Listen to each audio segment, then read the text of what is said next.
What bothers you the most right now? Nothing. Nothing bothers you? You looking at your phone while we're doing this interview, and everybody's seeming disinterested. Were you looking at notes or texting girls? Notes. Yeah. What do you mean? Me taking time out of my day to do this and then feeling Dude, like I've I'm forcing you guys to do the podcast. I've never been more That excited to annoyed do me. a podcast. Few people in the internet history have managed to be this hated and still get promoted. Steiny.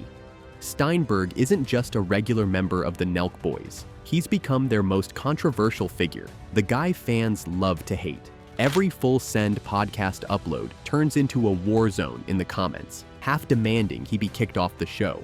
But here's the twist. Despite years of relentless backlash, Steiny hasn't just survived. He's climbed higher than almost anyone expected.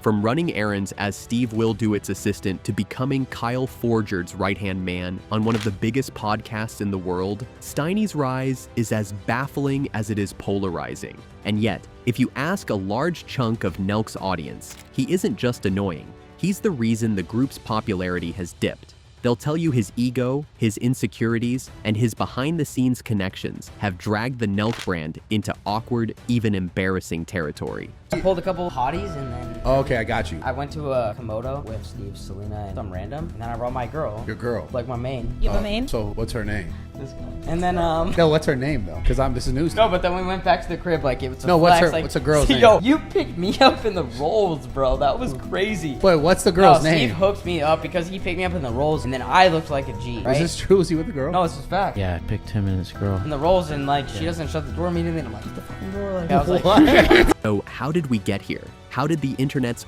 walking L go from background extra to the face of Nelk's biggest controversies? And why do so many believe the Steiny problem is the beginning of their downfall? Before Steiny was sparring with celebrities on a multi-million subscriber podcast, he was SteveWillDoIt's errand boy. And that's not an exaggeration. His early role was whatever Steve needed. Filming wild stunts, coordinating shoots, and even managing Steve's girlfriend's OnlyFans account. If it was on the to-do list, Steiny was doing it. But this gig came with perks most 20-somethings could only dream about.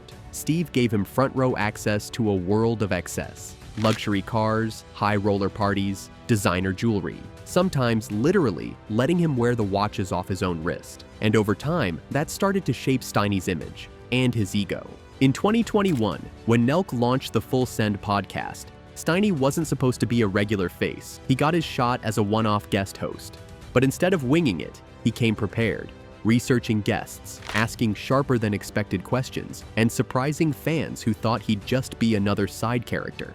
The reception was overwhelmingly positive. That one-off appearance turned into a few more. The Nelk crew liked him, the audience engaged with him, and before long, Steiny was faced with a career-defining choice: stay in the shadows as Steve's assistant, or step into the spotlight as a permanent Full Send podcast host. He chose the spotlight. That decision would be the first turning point, not just in Steiny's career, but in the way fans perceived him. Because while some saw it as an underdog seizing his big break, others saw it as a cold move that would set the tone for everything that came after. When Steiny told Steve he was leaving to focus on the Full Send podcast, it didn't just end a working relationship. It lit a fuse. I had to stay at your house because I got fired. Yeah, but I think it happened after though. No, right? that was before. We would come to LA and film, and I'd be like, Brad, I gotta stay at your house, and I'd call Alex and be like, bro, can you talk to Steve? Can I come back to Miami? And he'd say no, and I understand, bro, but I think that you're not understanding what I'm trying to get at. Like, there's certain times where it's like, dude, I felt like to excel in my career and to be where I wanted to be happiness-wise, that was the best decision. How's it going right now? How's it going? It's going okay. All right, you're a broke. But what I'm saying is that I think. No, seriously. And you're doing. What great. are you doing? You're doing great. And I'm doing. Well, no, I'm saying like, what have you accomplished? I've accomplished a lot. Okay. All I'm saying is this, bro. I think that it's something where it's like You're a fucking broke pansy.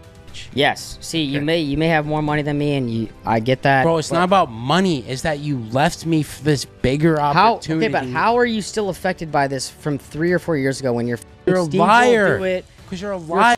Viral liar. sensation, and it's liar. Like, why is everything my fault? Like, have you ever thought about maybe holding yourself a little bit accountable?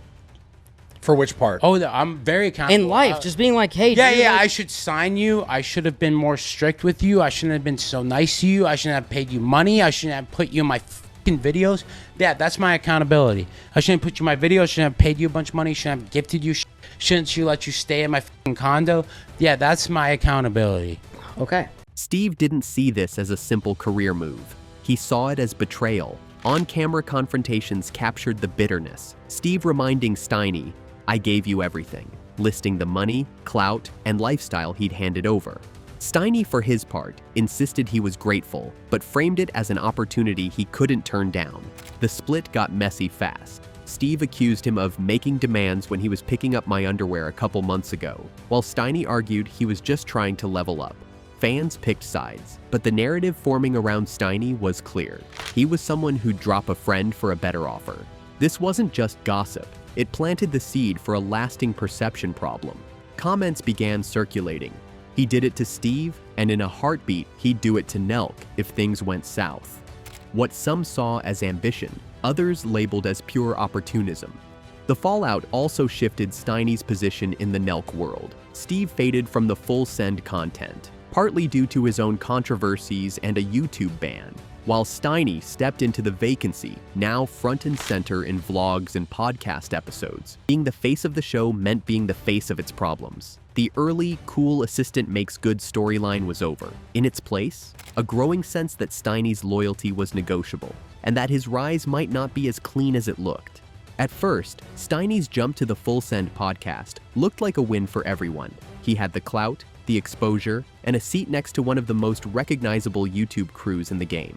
But once the honeymoon phase ended, that new spotlight started showing cracks. The once prepared, eager co-host began leaning into a different persona, cocky, loud, and image-obsessed. Fans noticed, guests noticed, even his own co-hosts started calling him out. Your mom's single. Yeah, my mom's single. Is that like a problem for you? Like, do you guys go out in public together? My mom and I? Yeah. Yeah, what do you mean? I feel like I could catch her like one night at a club, and she'd like my head would turn, and I'd be like, "Holy shit!" Like she's so beautiful that she is gorgeous. I'm like, "Holy shit!" We're cool. I don't know our vibe, but like, if it doesn't work out, would you give me permission to maybe slide? This is why I need you to never, ever, ever for the rest of your life and my life tell me. But what if I told you I could take care of your mom? Can I take you to dinner? Can I take you to dinner? Let's hang out. Like, you know, I like you. It'll be fun. Just one-on-one though. Like, this has to be like a serious thing. And then you talk about hooking up with my mom. Nah. You don't have it right. Okay, we just talked about Thanksgiving. Imagine you come down, you run down the stairs for Thanksgiving, me and your mother cut the turkey together, and you just become my stepdaughter. Disgusting. You What's are gross repulsive. about that? How's that repulsive? Oh my god. Me and her had a vibe. Oh my god. Steiny began flexing expensive jewelry, only for Bradley Martin to expose that it wasn't even his. Kyle Forgeard joked on air about him refusing a group trip because they wouldn't book him a $15,000 first-class ticket. SteveWillDoIt outed him for secretly getting Botox at just 26. He's 26. I just feel like you don't need to do Botox if you're 26 and a dude. I don't know. How much is that? You do that? I've done it before. I think it's like, it's like 500 Yeah. to 1,000, depending on how much you get. Do you do that? Never. I've done it once. But what's that? Got it on my forehead. That's not cap. I've never got it. I'm not saying I would never do it, but like I've just never done it. Yeah, he looks young for 34. 33, but yeah, about to be 34. I can't even say how long can I say that for now. It's like, fuck. I'm actually gonna be 34 in a few months. So. That's when you turn 35. Yeah, fuck you, fuck you. No, but I like at some point maybe I would for sure. Like if I feel like it, but then I feel like that gets to a thing where you just go so far with it, and then people just continue to do it more and more, and then it. No, I think doing like the NAD and stem cells are like the better alternative. Yeah, I agree with that 100%. And it just sounds better from the inside out. Because like I have a problem because I smile like a lot, so I get the wrinkles. Yeah. Like, you know, you get wrinkles from smiling. Yeah. So like I feel Steiny, I guess. Yeah, no, I get it. But so it's really almost like Steiny just needs to not react to it. That's all. Yeah, it really bothered him. So Steiny, if you're listening to this, you probably saw this clip. Just stop reacting to it, bro. Straight up. Right? Yeah, dude, he's the worst. Yeah. Zero character, that guy. I'll say it. Damn. No loyalty, dude. It's insane. But that's it. The guy has no loyal. He's not loyal. And yeah, that's then the Steiny, and he does Botox at 26. A male, just 26 Botox. I don't know. I find that like I feel like Liver King would think that's subprimal. No, that's fucked. Oh god, the Right? relationship to that's too funny. Like I feel like if you wrote to Liver King, hey Liver King, I'm a 26 years old. I'm thinking about doing Botox. Oh no. You just think that's so subprimal. Plus, Steiny is just subprimal because he goes to the gym and he just does Stairmaster, and I feel like Liver King would also think that's subprimal. I think you got to train. If you go to the gym, you should train something for sure. Shouldn't just be stairs. Right? Stairs is like a secondary. You do it after the training. That's what chicks do. He trains sometimes, though. To be fair, I see him train. I just don't think he trains hard. Yeah, well, I mean, I think he needs to continue to learn how to like be more consistent. Yeah. But it's hard. I mean, some people it's just not their thing. They're not as like into it as other people. You know. No, it is hard. What had once come across as confidence now read like insecurity wrapped in luxury branding.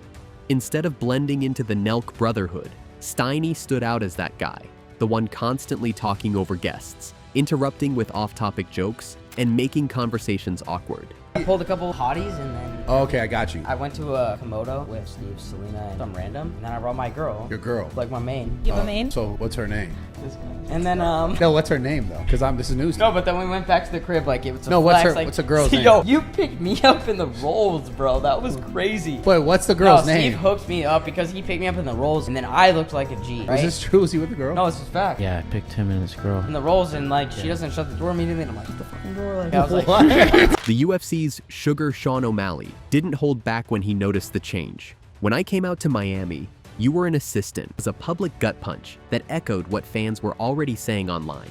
By mid-2022, the Steiny hate train was fully in motion. Reddit threads, YouTube comments, and Twitter posts weren't just poking fun. They were rallying around the idea that his ego was dragging the show down. And the more Steiny leaned into the flashy, try-hard character, the more it seemed like he was giving his critics exactly what they wanted, more reasons to hate him. This was the point where Steiny stopped being the new guy who made it big and started becoming the most polarizing figure in Nelk history. And the next incident, the one involving comedian Andrew Schulz, would turn that polarization into a full-blown PR disaster. If Steiny's image was already shaky, the Andrew Schulz incident would send it crashing through the floor. In late 2022, Nelk booked comedian Andrew Schulz for what should have been an easy, entertaining full-send podcast episode. Instead, it became so awkward and tense that for the first time in the show's history, they decided not to release it. The reason? Schulz went after Steiny hard. From the start, there was friction. Midway through the interview, Schulz noticed Steiny looking at his phone and stopped the conversation cold. What followed was painful to watch. what bothers you the most right now? Nothing. Nothing bothers you? You looking at your phone while we're doing this interview, and everybody seeming disinterested. Were you looking at notes or texting girls? Notes. Yeah. What do you mean? Me taking time out of my day to do this and then feeling Dude, like I've never I'm forcing you guys to do the podcast. I've never been more That excited to annoyed do me. a podcast. The back and forth grew more personal, with Schulz calling the show's chemistry weird and outright questioning whether the hosts were even friends. At one point, he flatly told Steiny, "I think you're annoying." Steiny left mid-podcast for a bathroom break, only to come back and confront Schulz again, accusing him of targeting him. Schulz didn't flinch, even questioning whether Steiny was playing a character or just having an insecure moment. When clips of the confrontation eventually leaked, fans were relentless. Months later, Schulz himself broke the silence, calling it one of the worst podcasts I've ever been on, and delivering the now infamous line, "I don't think anybody has gone further in entertainment with less talent than this kid." But, you know, I don't think anybody has gone further in entertainment with less talent than this kid. So it's like, I'm like, where does he get off trolling? Like, you know what I mean? Like, where does he get off trolling? Okay. So that's why I was like, this needs a reaction. You're gonna mess up your Happy Dad sponsorship, dude. Word. You're really gonna mess that up. All that Happy Dad money is going out the drain right now. Damn. Come on, bro. there's a flavor for you, too. Damn. What flavor? What would You're be the the best comedian, flavor? not me. I heard you really lost it when they were like, "Yo, how's your time on Guy Code?" They just read you with Peter. So you went went to UCSB. What was that like? Literally, it felt like that. Were you the class clown? Yeah. Honestly, it might have been one of the questions. It was like, hey, ChatGPT, can you give a list of questions for a comedian that you've never seen before? Yeah. That was the question. And it's like, let's just not do it. Yeah. That's, I'd just rather just not do it. The pressure from fans to release the episode mounted until Schultz egged them on with, "It's time for war now. Let's go." The Nelk Boys finally posted it in July 2023, and the internet tore Steiny apart. For critics, the Schultz meltdown was Exhibit A in the case against him, unprofessional, thin-skinned, and out of his depth next to high-profile guests. It wasn't just another roast, it was a public dismantling of Steiny's credibility as a host, and it left a question hanging over Nelk's future. If this is how he handles conflict, what happens the next time a big-name guest decides to push back? If the Schultz episode was a public embarrassment, the Benjamin Netanyahu interview was a full-on branding crisis. In July 2025, the Full Send podcast somehow landed an interview with the Israeli Prime Minister during his US visit. On paper, it was the kind of big get that could cement Nelk's status beyond YouTube pranks. In reality, it was a PR landmine. Netanyahu's appearance came at a time when support for Israel was slipping across nearly every young demographic in America, including Nelk's predominantly young male audience. Many saw it as the group chasing political clout that didn't align with their brand or their fans' values. Comment sections turned toxic. One outlet bluntly called it a backfired PR move.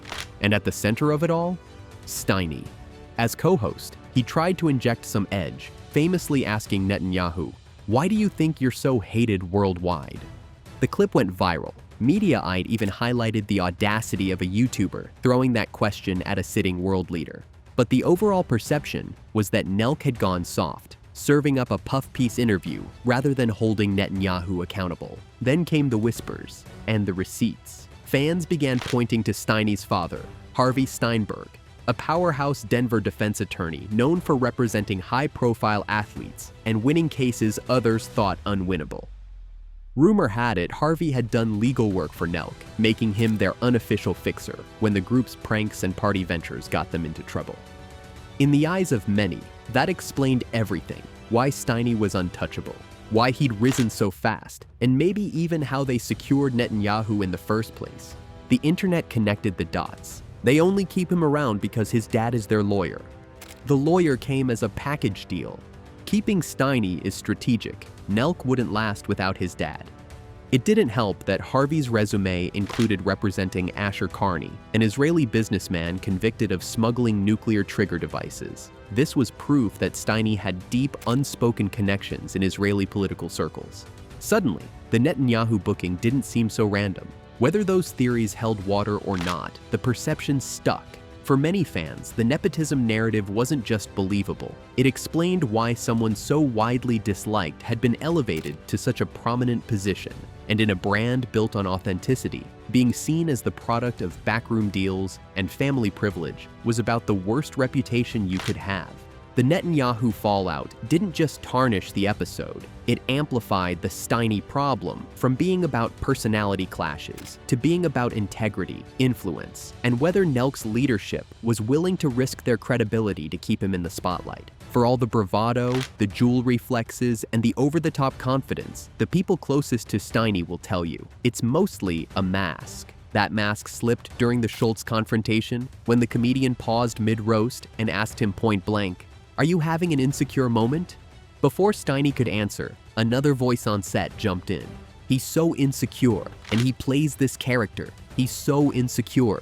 Right? Like, I don't know. Like, are you guys having a good time? I was until that comment. Is this what it's normally like? No, I mean, I was having a good time. Okay. I feel bad. I feel like you came at me a little bit there. Why do you feel bad? I just feel like you targeted me. Did you or no? Did someone tell you to do that? No. I thought you were just being a little annoying. How? I think you're annoying. Really? A little bit. Yeah. And what makes you think that? It wasn't just a hot mic moment. It was a diagnosis in real time.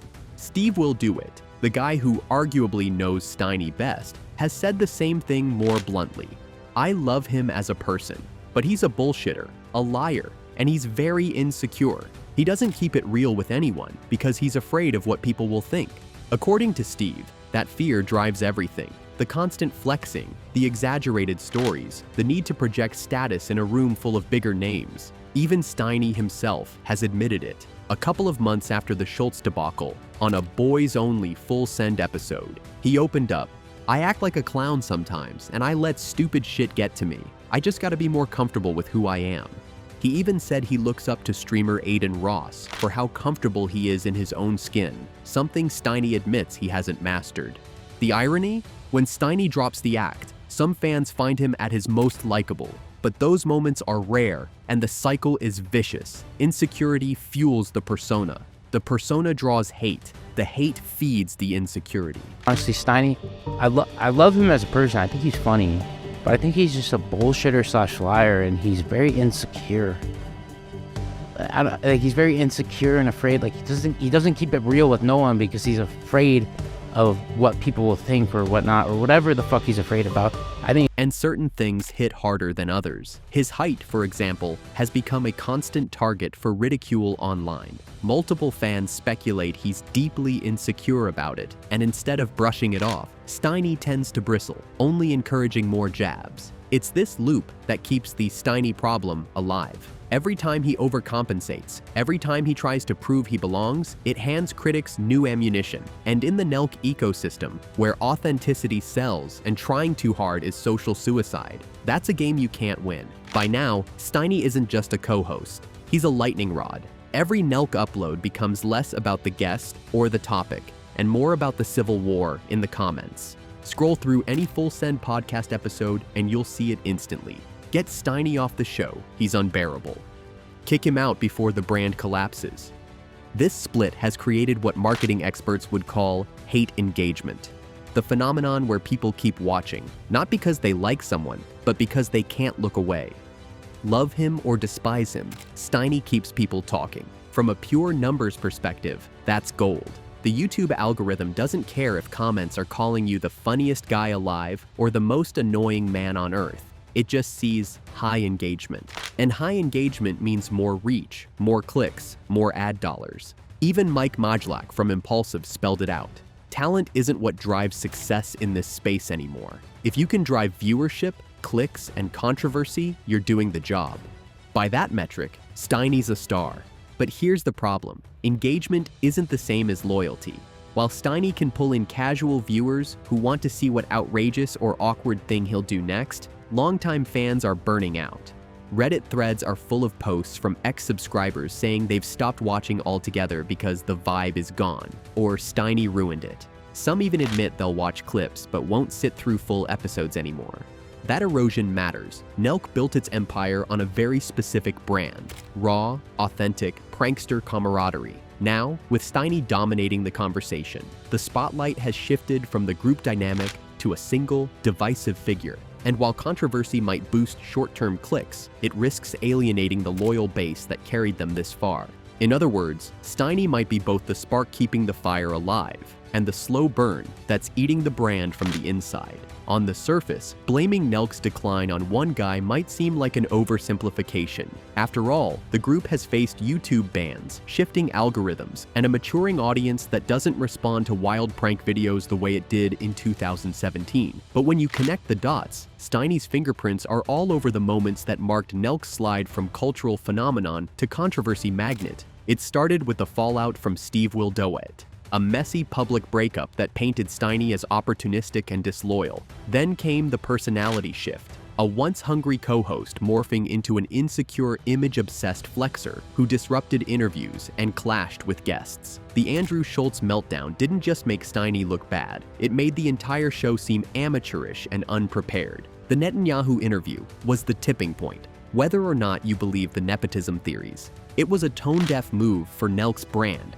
and alienated a big chunk of their fan base. Even the hate watch engagement Steiny generates comes at a cost. Longtime viewers say the dynamic that made Nelk special has been replaced by awkward ego trips and off-brand political plays. Steiny's defenders argue that the group needs him, that his polarizing presence keeps people talking and drives clicks in an oversaturated market. But that's the problem. Nelk's content has gone from organic chaos to manufactured drama, and Steiny is the face of that shift. Instead of feeling like you're watching friends push each other into ridiculous situations, it now feels like you're watching a brand lean into a character that half the audience wants gone.